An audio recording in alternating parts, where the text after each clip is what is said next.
Namo Buddhaya, salam sejahtera, penuh bahagia. Pemirsa Rama TV dimanapun Anda berada, senang sekali saya Satna Dewi bisa menjumpai Anda dalam acara yang tentunya telah kita tunggu bersama-sama, yaitu Manage Your Mind. Dan tentunya kita akan belajar banyak dari narasumber yang luar biasa. Tentunya Anda sudah kenal, beliau adalah Biku Dhamma Wicayo Mahathera. Namo Buddhaya, Bante. Ya, Namo Buddhaya, semoga sinar kebijaksanaan menjadi milik kita bersama. Ya, tahun baru Imlek dalam aspek spiritual, tema kita pada malam hari ini, Bante. Apakah yang dimaksud dengan makna tahun baru dalam aspek spiritual, Bante? Memang kalau kita perhatikan, manusia ini tidak ada satupun yang sadar bahwa setiap tahun baru mereka tidak pernah introspeksi ke dalam. Alangkah baiknya mulai sekarang yang diperbaharui adalah pikiran kita, mindsetnya, pola pikir kita masing-masing. Itu akan membuat satu perubahan di dalam spiritual kita masing-masing. Kalau kita yang dirubah hanya di luar, beli baju baru, sepatu baru, ini baru, mungkin semuanya baru, tetapi lupa untuk memperbaharui cara berpikir menjadi lebih baik, lebih bermakna untuk kehidupan kita bersama. Jadi seolah-olah selama kita hidup tidak ada sesuatu yang inti poin yang terpenting tidak pernah dirubah. Ya. Jadi yang terpenting itu adalah merubah mindset tiap-tiap individu. Karena tidak ada satupun yang suka dengan pola pikir yang model lama, yang selalu membuat dia gelisah, takut, jengkel, emosional, stres, kacau. Ini mereka tidak mau sebelumnya. Tetapi mereka tidak pernah merubah spiritualnya, pola pikirnya itu menjadi lebih baik. Itu bagaimana tidak pernah terpikirkan, dianggap itu tidak penting. Tetapi itu adalah sesuatu yang lebih penting dari semua harta yang ada di bumi ini. Tetapi dunia menganggap itu tidak penting. Maka dari itu inilah kebalikan cara mereka pola berpikir yang salah, sehingga tidak ada satupun yang mau merubah pola pikir menjadi lebih baik, lebih positif, lebih tenang, lebih terkendali dengan baik, dan mereka lebih happy, lebih enjoy lah dengan cara begitu. Ya, itu makna dari itu ya, Bante. Tapi kenapa kok selalu diidentikan dengan warna merah? Mungkin ada makna-makna terdalam dari warna-warna, terus makanan-makanan yang ada seperti itu, Bante, kayak apa? Kue ranjang seperti itu. Apa? Mungkin Bante punya pengalaman-pengalaman mungkin di masa kecil dengan upacara ritual seperti itu, Bante. Ya, itu memang sesungguhnya kan mereka ada di buku-buku mereka itu yang tertulis sejarahnya bagaimana ya toh. Memang kalau dilihat warna merah ini itu merasa menunjukkan warna yang menyenangkan. Orang yang menyenangkan, senang, gembira, sangat bahagia. Yeah. Tetapi kalau kita ada pandangan agama Buddha, merah itu adalah sifat cinta kasih. Ya toh? Kalau rumah kita penuh dengan cinta kasih terhadap siapapun juga, jadi rumah tangga itu juga akan bahagia. Kalau di mana di rumah itu, di tempat manapun juga, kehilangan cinta kasih, di situ kehidupan tidak akan penuh kebahagiaan. Penuh dengan curiga, berprasangka buruk terhadap sini dan sana. Jadi mereka tidak ada cinta kasih terhadap siapapun juga. Mengharapkan kebahagiaan di lingkungan seperti itu akan sulit diperoleh. Ya, kenapa kok juga berhubungan dengan barongsai, Bante? Mungkin ada hubungannya dengan kisah-kisah di zaman-zaman Buddha mungkin? Di China sana? Ya, kalau kita lihat-lihat di zaman Sang Buddha itu tidak ada yang seperti itu. Tetapi barongsai ini kan sebagai simbolik yang dipercaya oleh kelompok tertentu. Yang mengatakan apa yang mereka lakukan ini dengan adanya barongsai, itu seolah-olah gangguan-gangguan itu menyingkir gitu. Jadi makhluk-makhluk halus itu adanya ini takut. Mau ada macan yang mau mencengkram mereka, yang menangkap mereka. Jadi makhluk yang mengganggu itu akan mereka lari menyingkir semuanya. Jadi itu seolah-olah barongsai itu sebagai simbolik untuk membersihkan suasana oleh mereka yang percaya seperti itu. Tetapi itu memang tidak ada di dalam Tipitaka. Tidak ada dalam Tipitaka, itu tradisi ya, Bante. Tradisi ya? Dan itu sebenarnya kalau saya lihat seperti sebuah doa atau afirmasi dalam bentuk simbol-simbol ya, Bante. Harapan, simbol-simbol seperti itu. Ya bisa dikatakan begitulah. Jadi semuanya itu kan setiap tahun baru itu ada sesuatu yang baru, suasana baru, keadaan baru, rumah baru, Istri semuanya. baru. Ya, Bante, ya. Kalau istri baru ini nanti Bantenya diomel, Bante kok setuju, bujuku setuju istri baru, omelin. Ya, sebenarnya kan ada batas waktu Bante, Imlek pasti hujan kayak gitu ya. Itu sebenarnya fenomenanya apa sih Bante kalau menurut Bante ya? Sesungguhnya ya ini bukan sesuatu hal yang begitu ya, karena memang kalau di Indonesia ini di saat-saat Imlek itu di musim hujan, tepatnya di Indonesia di bulan-bulan Februari itu masih dalam suasana hujan. Maka itu dengan demikian ya wajar kalau memang setiap Imlek kok selalu hujan. Nah, selalu hujan ini tidak mutlak seluruh Indonesia hujan semua. Iya, Ada benar, tertentu yang tidak hujan. Ada tertentu hujan.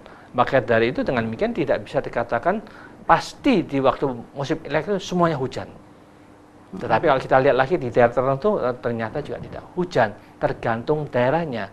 Jadi bukan semua tempat pasti hujan di musim Imlek. Iya Bante. Dan saya lihat kalau di Imlek ini Bante banyak produsen-produsen yang akhirnya memproduksi alat-alat atau perangkat-perangkat untuk sembahyang seperti lilin atau segala macam tuh kalau di kelenteng itu Bante. Bukankah ini juga menghidupi sebenarnya ya, kalau acara kita ini? lihat memang itu ada sesuatu untuk sosial ada bagusnya, untuk perekonomian juga ada bagusnya. Makin banyak tradisi, makin banyak kegiatan di tiap-tiap agama itu, kegiatan itu sehingga membutuhkan apa? Mereka membutuhkan apa? Jadi itu akan menggerakkan perekonomian juga. Tetapi kalau kita agama itu ternyata tidak ada apapun juga yang dibuat, jadi masyarakat tidak tahu apa yang harus dilakukan, sehingga mereka untuk sosial tidak bermanfaat, untuk ekonomi tidak berkembang. Jadi dengan demikian, maka dari itu alangkah baiknya mulai sekarang kita harus saling menjaga. Kalau ini, walaupun ini tradisi, ternyata tradisi ini kalau dikemas dengan baik, itu membawa manfaat untuk masyarakat sosial yang bisa kreatif, yang mengembangkan sesuatu. Jadi untuk perekonomian mereka bagus, ini juga menghasilkan pajak untuk pemerintah. Jadi dengan demikian ini ya sangat sayang, seperti dulu itu pernah dilarang ya. Betul. Jadi itu namanya pada saat itu namanya penjajahan yang mereka tidak sadarin. Menjajah kelompok tertentu karena dia tidak senang. Itu kalau dilihat teliti lagi, oh ternyata fitnah anja juga itu.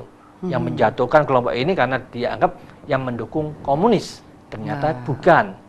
Ya, ini kan namanya politik itu memang kejam. Maka itu kita harus memiliki manusia-manusia sosok para politik yang jujur, bersih, murni untuk memikirkan masyarakat dan bangsa kita. Itu akan menjadi sosok para politikus yang sangat terpuji nantinya. Iya, suatu pembelajaran buat kita juga Bante ya. Apakah makna tahun baru berhubungan dengan batasan waktu kehidupan dunia Bante? Ya, sesungguhnya otomatis dunia kita ini kan sudah berproses ini begitu lama ya. Kalau kita lihat di zaman kita ini sudah ada 4 Buddha yang muncul. Karena Sang Buddha juga mengatakan tiap-tiap saat munculnya bumi ini terkadang kala itu sama sekali tidak ada Buddha yang muncul di bumi itu. Ada manusia tapi tidak ada orang yang mampu menjelaskan seperti yang sekarang ini. Apa yang itu Dhamma, apa itu yang diajarkan Sang Buddha yang tercerahkan. Itu sangat detail, sangat mengena, sangat direct to ke pikiran kita masing-masing. Ya. Kalau itu membahas masalah pikiran ini akan bisa dirasakan, bisa dibuktikan oleh semua masyarakat. Apa yang diajarkan Sang Buddha itu memikirkan pola pikir yang terbaik, bahwa memang kita ini sudah bergerak, bumi kita makin lama makin mendekatin. Pada satu saat bumi kita juga pasti pada satu saat akan habis waktunya, karena semua yang muncul, yang terciptakan itu tidak kekal. Jadi pada satu saat dia akan hancur, lebur, lenyaplah dunia itu juga. Tapi masih membutuhkan waktu berapa ratus juta tahun lagi. Jadi masih lama. Jadi kita tidak usah perlu takut memikirkan kapan dunia ini kiamat. Tetapi yang kita pikirkan, yang nyata kita nih loh, masing-masing itu akan kiamat duluan. Tinggal tunggu waktunya. Iya, itu pasti mati duluan. Walaupun dunia belum kiamat, tapi awake dhewe mati dhisik. Ya. Bagaimana sebaiknya menata diri dengan memaknai di tahun baru Imlek ini? Mungkin ada perlu pendalaman ini, Bante. Memang sih, kalau memang bisa itu, mereka itu sehari penuh itu menganalisa ya. Selama 12 bulan ini apa saja yang kita lakukan? Apa yang terpenting yang telah kita lakukan? Apa yang terjelek yang pernah kita lakukan? Dan apa yang terbaik yang pernah kita lakukan?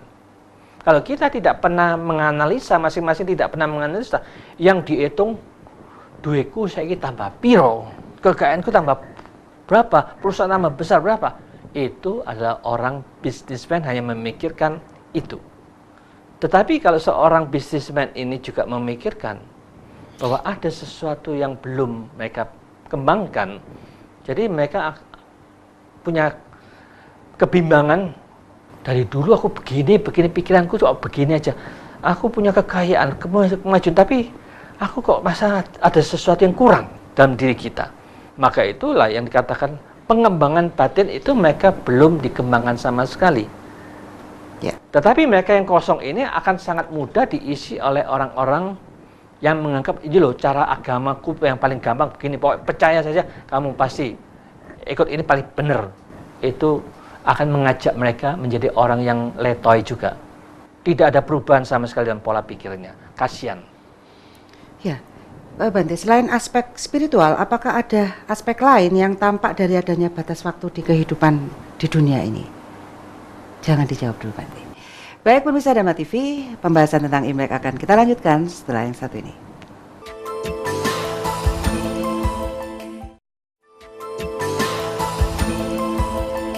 Baik, pemirsa Dhamma TV, masih bersama saya Satna Dewi di acara Manage Your Mind. Dan kita masih membahas seputar Imlek secara aspek spiritual. Baik, bagaimana mengatur pikiran kita agar dapat menyikapi pergantian tahun dengan bijak ini, Bante? Ya, sesungguhnya kalau kita perhatikan, memang banyak ada tahun baru dari internasional, ya tahun baru ini, tahun baru itu, tahun baru itu. Semua dikatakan tahun baru, tahun baru, tahun baru. Tetapi mereka memang sangat jarang yang pernah merenungkan, sudahkah kita perbaharui cara berpikir kita. Kalau kita masing-masing orang ini, masing-masing individu mampu setiap hari itu selalu baru. Jadi setiap hari itu selalu diperbarui, ada sesuatu yang diperbarui. Jadi sesuatu yang diperbarui cara berpikirnya itu, kalau tiap hari merenungkan begitu, tiap malam merenungkan apa saja kesalahan saya. Oh, salahnya saya di sini. Kita bertekad tidak akan melakukan lagi. Terus diulang, bertekad apa salah, ditekad tidak akan diulang lagi. Tidak. Kalau sudah sekali, ternyata diulang lagi kedua, diulang yang ketiga. Wah, itu sudah kejeblos, tetap aja kejeblos, terus salah. Ini kan tidak betul. Ya. Maka dari itu kalau kita sudah punya tekad, wah tadi saya salah ini. Apapun yang salah itu jangan diulang lagi. Karena semua agama itu menekankan molimo. Selama molimo itu tidak ditekankan oleh agama manapun juga, itu akan membuat kejahatan merajalela di mana-mana. Karena dianggap itu sah. Karena itu bukan sesuatu yang penting, bukan ukuran. Ukuran mereka ada percaya. Jadi sesuatu yang ukurannya agama itu karena percaya, jadi dia moralitasnya bobrok. Tetapi kalau agama yang menekankan moralitas itu lebih penting daripada percaya, sesungguhnya ini agama ini yang bisa membuat damai. Jadi alangkah baiknya marilah kita mengatakan bahwa molimo itu adalah inti yang terpenting bagi semua agamawan. Jalankan dengan sebaik-baiknya. Perbaikilah tiap-tiap individu cara ngomong kita, tingkah laku kita dengan baik dan benar. Kalau dalam keadaan sosial ini selalu ini diperbarui tiap saat, tiap hari ada tahun baru bagi kita, selalu diperbarui. Itu akan menjadi sumber kekuatan yang luar biasa. Masyarakat sekitar kita ini akan menjadi manusia yang sangat luar biasa baiknya. Karena mereka selalu introspeksi untuk memperbaiki tiap harinya. Bukan setahun sekali baru diperbaikin, terlambat nanti, ya toh? Iya. Jadi tiap hari diperbaikin, apalagi kalau tiap hari itu mereka juga bisa memperbaiki cara berpikirnya. Cara berpikir mana yang salah, mereka harus memahami ini. Yang salah tetap salah, kita harus buang. Cara ini salah, cara ini salah, cara ini salah, harus dibuang. Jangan membenarkan dirinya sendiri yang paling benar gitu loh. Jadi kita harus melihat ke dalam pikiran kita bukan pembenaran, tetapi kita rasakan dengan cara berpikir sendiri seperti ini aku nggak bahagia, berarti ada salahnya. Kita harus berani membuang, melepas dan menyingkirkan pikiran-pikiran yang salah, lalu dibangkitkan pikiran-pikiran yang positif yang benar supaya kita lebih tenang, lebih damai, lebih hening, lebih bersih, lebih jernih, lebih suci. Disitulah baru kita ada meningkat semenjak kecil sampai dewasa. Akhirnya makin lama kita akan menjadi orang tua yang sangat bijaksana. Kalau kita tidak melakukan seperti ini, kita hidup nggak tahu apa sesungguhnya program hidup kita. Dari kecil, tengah sampai tua itu, opo gawe dia kita tuh, rencana kita. Kita tidak ada program.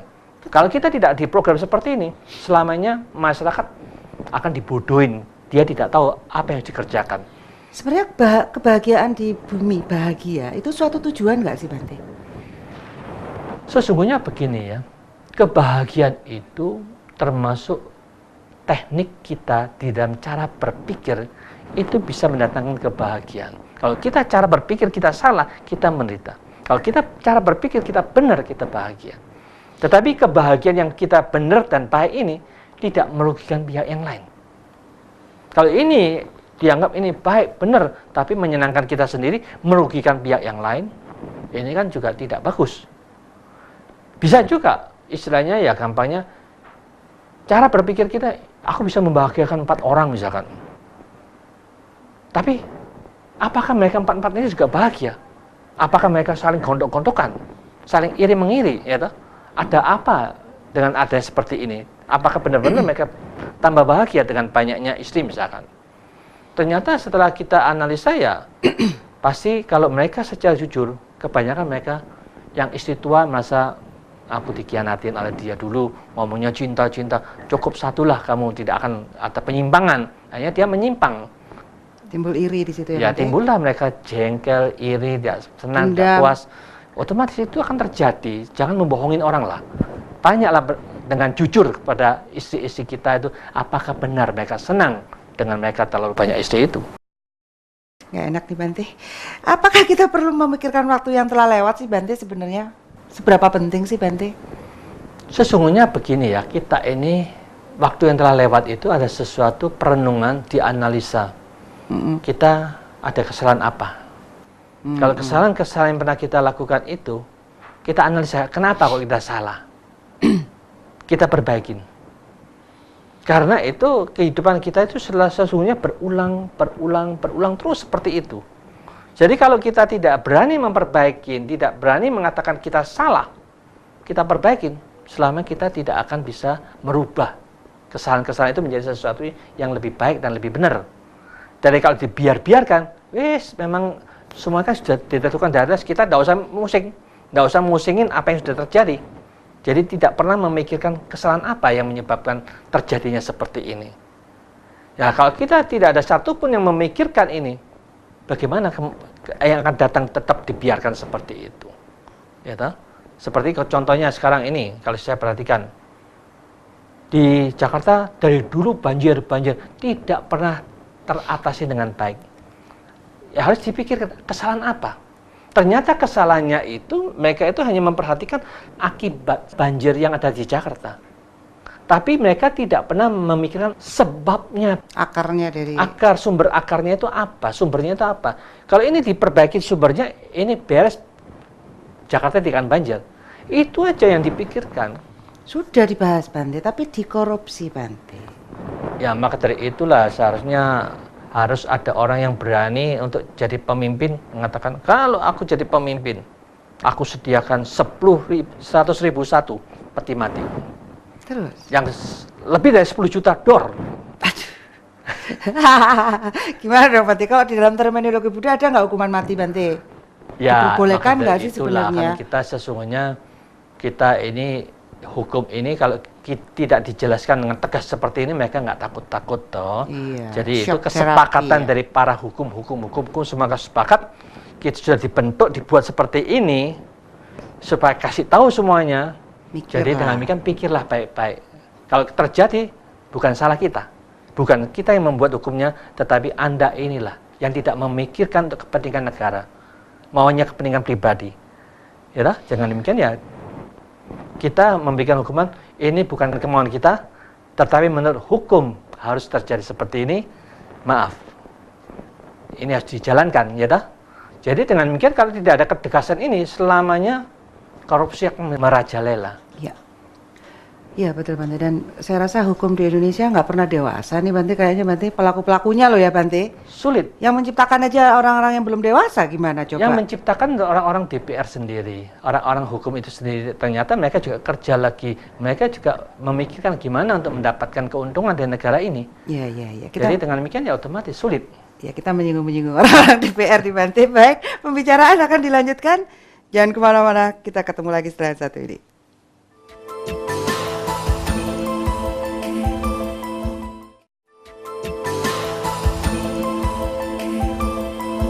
Baik, pemirsa Dhamma TV, tentunya masih di acara Manage Your Mind bersama saya Satna Dewi dan Biku Dhamma Wicayo Mahathera. Baik, Bante, kita tadi ngobrol-ngobrol tentang Imlek dalam aspek spiritual. Bagaimana pendapat Anda, Bante, mengenai fenomena tahun baru Imlek pada saat sekarang ini loh, Bante? Ya, sebetulnya sesungguhnya kalau dilihat-lihat dari dulu sampai sekarang ya tetap sama lah, tidak ada satupun yang berbeda, tetapi perbedaannya dulu ada hambatan oleh pemerintah diblokir, tidak ada kegiatan macam-macam. Berarti ini masih dalam rangka euforia lah Bante, baru dibuka soalnya kan Bante? Ya, ini baru dibuka, mereka masih penuh semangat gitu ya? Mau menunjukkan bahwa aktivitas minggu itu ada. Jadi dengan demikian ya memang lebih baik kita marilah mulai sekarang ya juga ada keberanian untuk merubah. Merubah bukan hanya membuat upacara-upacara kegiatan-kegiatan yang begitu wah gitu ya, tetapi marilah kita rubah bagaimana untuk bersama-sama memikirkan daripada uangnya itu digunakan untuk berfoya-foya, uangnya digunakan untuk bagaimana kita bisa memberikan manfaat yang sebesar-besarnya kepada orang yang masih membutuhkan. Apalagi sekarang ini kalau kita perhatikan yang dibutuhkan masyarakat kita ini adalah bagaimana kita ini bisa membangkitkan mindset tiap-tiap orang menjadi lebih baik, termotivasi, mendapat inspirasi. Maka itu masing-masing orang mulai sekarang ini alangkah baiknya memperbaharui teknik tiap-tiap tahun baru itu diperbaharui. Bagaimana mengurangi kebencian, bagaimana mengurangi keserakahannya, bagaimana untuk melenyapkan kebodohannya supaya tambah pintar, tambah bijaksana, tambah jernih pikirannya, tambah jeli di dalam menghadapi apapun juga. Kalau ini dikembangkan tiap-tiap orang, jadi setiap hari perubahan-perubahan demi perubahan akan menjadi sesuatu sarana energi yang luar biasa. Masyarakat kita akan berubah menjadi lebih kreatif lah. Karena ini tidak menggantungkan siapa-siapa lagi, tergantung pola pikir kita tiap-tiap individu. Iya Bante, tapi biasanya kita kalau saya pernah juga ke kelenteng Bante, ya. Banyak kan juga dari kita berdoa untuk supaya bisnis kita lancar lah, supaya kehidupan menjadi lebih baik lah, seperti apa itu boleh sebenarnya doa-doa seperti itu Bante? Kan kita minta ke dewa-dewa yang ada di situ kan Bante? Ya, memang sesungguhnya inilah yang dikatakan secara umum semua agama mengajarkan seperti itu, meminta dan meminta. Ini memang meminta itu tidak ada yang dirugikan dan tidak ada yang disusahkan. Jadi dengan demikian itu bukan kejahatan berarti, tetapi alangkah baiknya kita ini harus merubah mindset yang salah ini. Kalau kita memang benar-benar apa yang kita minta itu terkabul, benar misalkan kita di wihara A atau di kelenteng A, minta ke sana pasti semuanya jadi kaya raya, pasti semuanya jadi pintar semuanya sembuh semua yang sakit-sakit. Saya katakan wihara itu atau kelenteng itu akan menjadi dapat sertifikat dari presiden. Hebat, dia telah membantu masyarakat di Malang Raya ini jadi orang kaya raya karena dia sembahyang langsung jadi kaya semuanya. Kan begitu. Jadi kenyataannya kan tidak seperti itu. Maka dari itu kita harus merubah, sebelum kita melakukan itu kita mendoakan semoga semua makhluk berbahagia. Semoga semua berbahagia. Semoga dengan kekuatan para Buddha, Dhamma, dan Sangha, serta para dewa-dewi yang ada di sini, marilah kita bersama-sama untuk melakukan kebajikan demi kesejahteraan dan kebahagiaan semua makhluk. Saya juga ikut bahagia kalau saya memang hoki ikut tambah ya. Jadi dengan demikian ya itulah sesuatu mindset yang berubah, mengharapkan kebahagiaan dulu, kekuatan Buddha, Dhamma, Sangha, dan para dewa-dewi yang ada di sini diajak kerjasama. Jadi dengan demikian ini kita tidak minta satu persatu. Kalau kita minta satu persatu terus, akhirnya ya minta satu-satu untuk diri kita sendiri ya, lagi, untuk keluarga kita lagi. Kan khususnya. itu meningkatkan egoisme kita. Pokoknya aku sugisi, paling kaya ya, paling hoki. Jadi otomatis itu akan membuat egoisnya makin berkembang. Jadi kita tanpa sadar kita mengajarkan ke dalam diri kita jadi pengemis intelektual. Ya, berarti tadi kalau dimasukkan dalam hukum sebab akibat ya Bante, hukum tabur tuel di dalam agama yang lain, dengan memikirkan semoga semua makhluk berbahagia, kita sendiri jadi bahagia gitu ya Bante. Dengan sendirinya. Ketika melakukan sesuatu untuk kebahagiaan yang lain, kita sendiri jadi lebih bahagia lagi. Makhluk yang ada di sana merasa aneh. Loh, aneh ya, wong iki kok sembayangnya berbeda dengan yang lain. Yang lain datang ribuan minta ini kok malah mendoakan aku berbahagia. Wah, kita dapat perhatian dari dewanya sana tuh. Wah, orang ini luar biasa ini. Oh, apalagi yang diminta sana. Kok podo sebenarnya mengharapkan dia juga bahagia. Jadi diikutin. Wah, yang ngikutin banyak, jadi bodyguardnya banyak nanti. Oh gitu ya Bante. Beneran nih Bante ya. Jadi konsep dari sebab akibat harusnya diwujudkan dalam bentuk doa seperti itu ya. Iya, harus begitulah. Gak mikir nawai dewe lah. Loh, sekarang kalau kita mikirkan untuk kepentingan kita pribadi, kita tidak akan berkembang loh. Iya, Bante.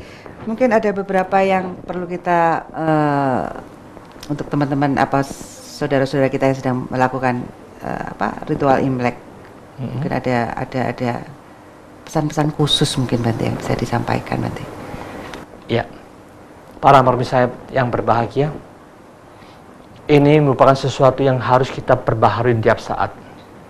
Tiap saat adalah tahun baru bagi kita bersama. Marilah mulai sekarang kita harus menggunakan apa yang ada di dalam diri kita untuk selalu baru dan baru. Apapun yang selalu baru, kita tidak akan menyimpan sesuatu yang telah lama. Sesuatu yang lama itu apa yang busuk-busuk, benci, jengkel, takut, menderita, kita buang semuanya ke sampah. Jangan disimpan lagi dalam pikiran, karena kita selalu memperbaharui mindset pola pikir kita. Kalau yang negatif tetap kita simpan, tidak ada gunanya kita selalu membuat upacara tahun baru, tapi ternyata pikiran Anda tidak pernah satupun yang Anda perbaharui. Jadi dengan demikian, penderitaan yang dulu tetap Anda bawa sampai sekarang, besok juga akan tetap menderita. Maka mulai sekarang kita harus memperbaharui setiap saat pola pikir kita, diperbaharui setiap saat. Yang negatif, yang dulu kita buang semuanya, jangan dipegang, jangan digenggam dalam pikiran kita. Penuh dengan kesadaran, lepas dan buang semuanya. Demikian juga menggunakan mata kita selalu baru, masuk, lepas dan buang. Tidak ada satupun yang lengket, walaupun itu positif. Kita pakai membuat sesuatu semangat untuk pikiran kita, ini harus kita kembangkan. Demikian juga ketika kita mendengarkan sesuatu yang positif, marilah kita kelola yang positif ini menjadi suatu energi yang sangat positif untuk membangkitkan energi yang positif supaya kita bersama-sama bisa melakukan sesuatu yang lebih positif untuk masyarakat yang lebih banyak. Demikian juga pikiran-pikiran kita. Makin banyak masyarakat berpikir untuk mengembangkan spiritual kita masing-masing, mengembangkan tata cara menata ulang cara berpikir kita, sehingga kita memiliki manajemen yang sangat baik di dalam pikiran kita pribadi akan mendapatkan manfaat yang luar biasa, kedamaian dan kebahagiaan. Kita selalu tingkatkan, perbaharui terus pola pikir seperti ini. Dengan demikian, setiap hari, setiap saat adalah tahun baru bagi kita bersama untuk kita kembangkan bersama. Maka dari itu, siapapun yang menjalankan seperti ini, kita akan pantas untuk menerima Gongsi Fat Chai, Wan Shen Rui. Semoga semuanya maju, sukses, makmur, dan tercapai yang dicita-citakan. Dengan kekuatan Buddha, Dhamma, Sangha, para dewa-dewi, dan bodhisattva, tercapai apa yang Anda cita-citakan. Semoga semua berbahagia. Sekian, terima kasih. Ya, terima kasih Bante. Baik, pemirsa Dhamma TV, tentunya sesuatu yang luar biasa bagi yang merayakan Tahun Baru Imlek pada saat-saat ini. Dan tentunya kemeriahan ini akan membawa juga kebahagiaan bagi yang lain tentunya, tidak hanya untuk diri pribadi. Tentunya saya Satna Dewi juga mengucapkan selamat Tahun Baru Imlek bagi saudara-saudara yang sedang merayakan. Baik, kata kunci kita yang luar biasa adalah mind is not everything but everything is from mind. So, manage your mind. Saya Satna Dewi beserta kru Dhamma TV mengucapkan banyak terima kasih, selamat malam, dan tentunya Sabe Sata Bhavantu Sukhitata. Semoga semua makhluk berbahagia.